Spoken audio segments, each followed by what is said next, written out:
In the NFL yesterday, it was a great Sunday. We expected Saturday to be like that, but it wasn't. And then normally in divisional rounds, they're the best games. Maybe Saturday didn't deliver, but Sunday did. We'll start with the first game out of the gates. The Rams went down and scored. It was the Rams and Eagles. To move the ball down to the 44 did the Eagles, and then a 44-yard run to the house. Jalen Hurts, his best play of the day. Fast start for the Eagles. Now the Eagles would miss the extra point, which would be concerned later. The Rams would match it with a 3rd and 7 and a 4th and 1, made it into the end zone. An extra point was good for them to go up 7-6. A punt, and on a 3rd and 2, a 62-yard run by one of the most historical, best running backs ever in a season, Saquon Barkley, who would be my MVP if it wasn't for a quarterback. We've got to get an award for something else called MVP besides quarterback, or something MVP, because Saquon deserved it all. Rams would get a field goal to make it 13-10. Rams would get a field goal to make it 13-10, and that ended the first half. Back-to-back punts, a field goal to put the Eagles back on top 16-10. Rams would fumble, which would lead to an Eagles field goal, 19-15. The Rams would fumble again, lead to another Eagles field goal, 22-10. And then a touchdown by Saquon Barkley, 28-15, but the Eagles missed another extra point. Jake Elliott was missed 2 on the game. Touchdown Rams, fast in 10 plays. But a punt. The Rams have the ball. When you think it's all over, the Rams have the ball at 37 on a 3rd and 2. A touchdown fast 10-play drive when you thought it was all over, and they got in before the 2-minute warning. And the Rams had the chance after they forced a punt, but on a 3rd and 2 from their 27, the quarterback had no time, and Matthew Stafford and Jalen Carter made the play of the day and possibly the play of the weekend on defense. In the pressure situation, he got pressure on the quarterback and showed why he was could have been the number 1 overall draft pick if it wasn't for off-the-field trouble. A 9-yard sack made it a 4th and 11, and a no-show, no-go on 4th and 11 from the 26-yard line.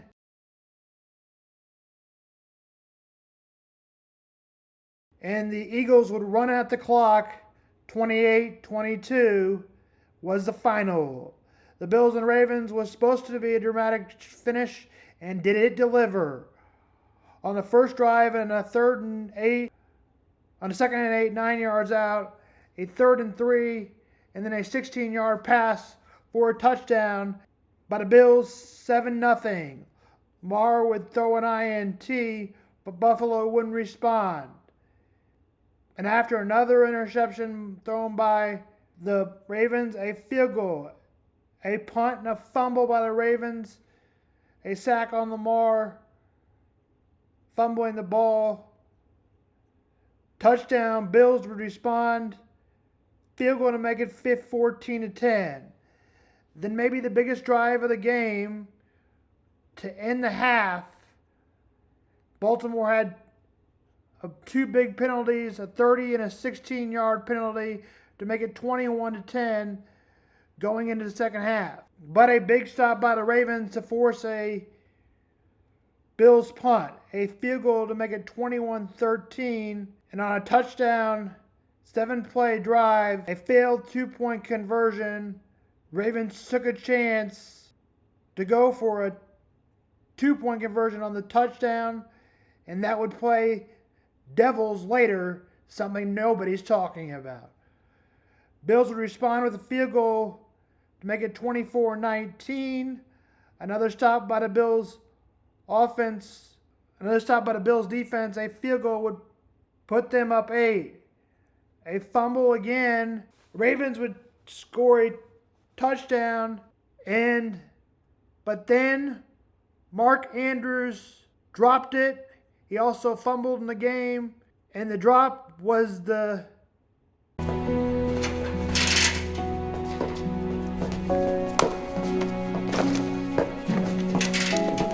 Oh, well, not quite your storybook ending, huh? Not for us anyway.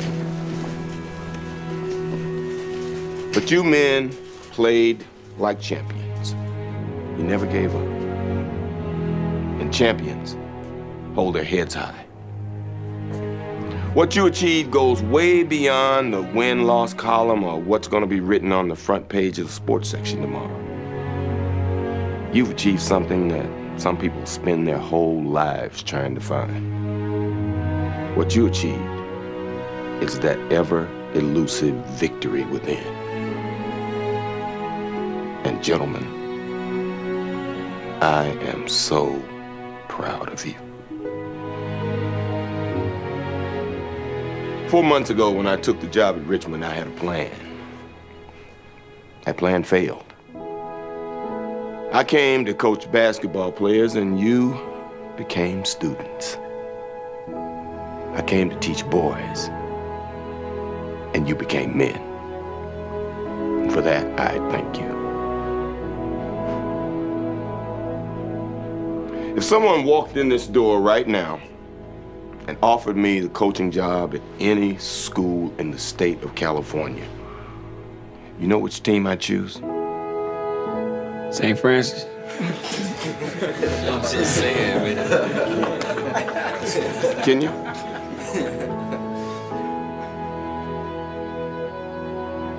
Richmond? Rich what? Richmond. Rich what? Richmond. Rich what? Richmond. Where we from? Richmond. What's my hometown? Richmond. What we love? Richmond. Rich what?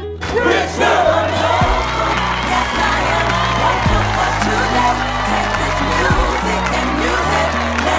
play of the day.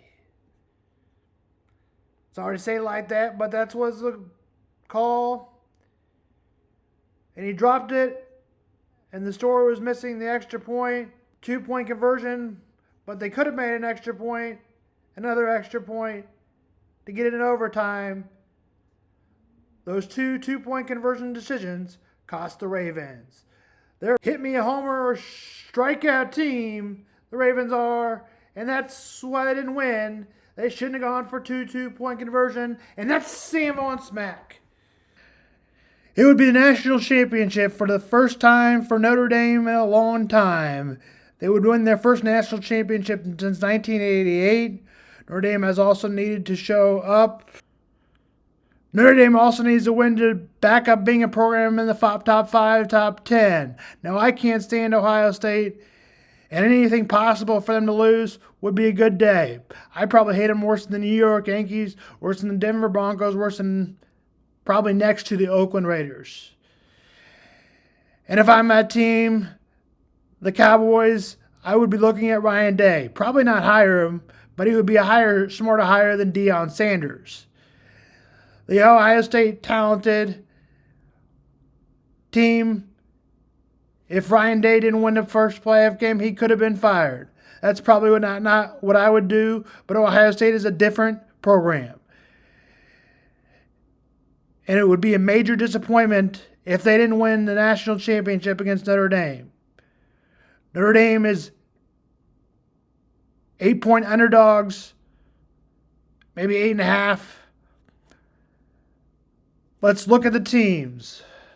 For Ohio State first. Quarterback, former Wildcat Will Howard, greatest college quarterback, one of the great college quarterbacks in the game. but I have a hard time believing he'll go high in the draft. He's like a Jason White. Could say Chase Daniels to give you some reference to local teams. Running back Trayvon Henderson, who had close to 1,000 yards. Jeremiah Smith, who is the most talented player in the game. That's easily. If he was going into the NFL draft, he'd be in the top 5. And next year, if he waits another year to turn 21, he'd be the number 1 overall draft pick. He would be the best player in the NFL draft. Put him in right now. Right now.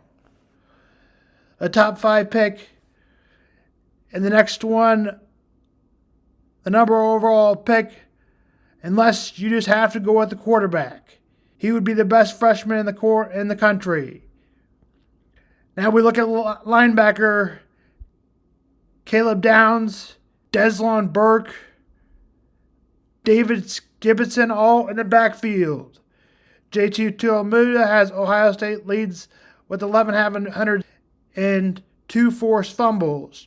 Jack Sawyer made the biggest play in maybe Ohio State history on defense as he recovered in a strip ball fumble, returned for 83 yards and knocked it out of the quarterback hands to win, to clinch it for Ohio State against Texas. Now they'll need it all over again, but I don't see why Ohio State wouldn't deliver.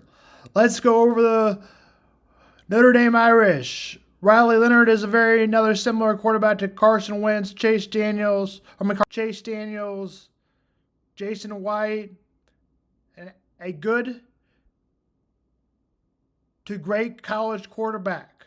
But projection for the first 5 rounds to go, he won't go until number 5, till the 5th round, projected as. Riley Leonard, Jeremiah Love will need to be on his best game if he hopes to keep Notre Dame close. He's got 1,100 yards on the season, and they'll need all of that production. He'll need at least over 100 yards.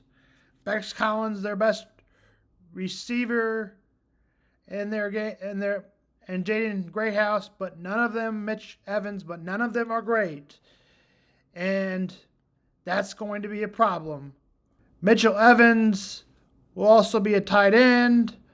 On defense, according to projections, the best defensive player for Notre Dame is Xavier Watts, who has a safety who has 6 turnovers. Benjamin Morris with notable mentions. Riley Mills, defensive tackle, and R.J. Robinson, defensive end. Hollywood Cross, also a good player. Standout performance against the run. Bajam Robinson, excellent cover skills. Riley Morris, a physical, imposing defensive tackle. R.J. Rubin, Notre Dame wants to keep it close going into the 4th quarter. Keep it down to 6 or 7, and then execute in the 4th quarter. Ohio State is favored by 8.5. My score, 38-20, so I don't really expect it to be close. Ohio State winning. But if Notre Dame can win, all the better. Go Notre Dame. For the Kuhn family, 7:30 and 6:30 Central. That's Sam Vaughn Sports.